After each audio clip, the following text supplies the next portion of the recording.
महिमा विश्वकर्मा के गावे के हो। Presented by Neelkamal music Tarwara Siwan. Music by Dipinesh Premi. Mahima Vishwakarma के गावे के हो।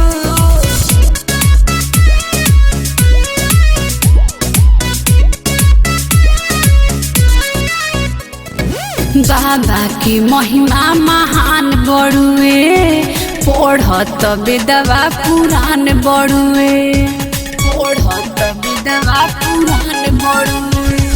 बाबा की महिमा महान बड़ुए, पढ़त विधवा पुराण बड़ुए। आज उन्हीं के सभे बुलावे के हो, आज उन्हीं के सभे बुलावे के हो। महिमा विश्वकर्मा के गावे के हो, महिमा विश्वकर्मा के गावे के हो।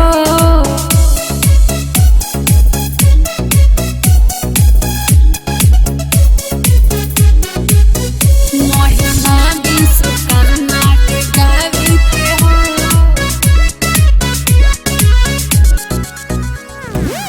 ब्रह्मा से सृष्टि रचाई दी हले, जीव जगत में बसाई दी हले, जीव जगत में बसाई दी हले।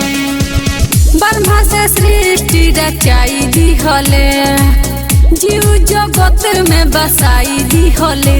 जे देवता हो करम कमावे के हो, आज उनके चरण गोहरावे के हो।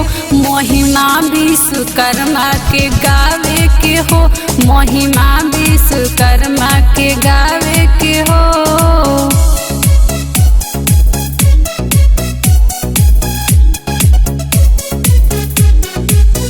महिमा विश्वकर्मा के गावे के हो।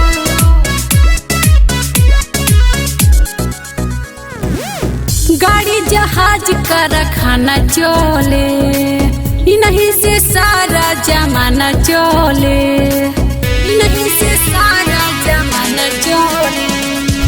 गाड़ी जहाज कारखाना चले, इन्हीं से सारा जमाना चले। राम सागर तू माथा नवालो ना हो, प्रियंका तू सब कुछ पालो ना हो। इहे मौका बयासी पावे के हो, महिमा विश्वकर्मा के गावे के हो। Mixed by Neelkamal music Tarwara Siwan.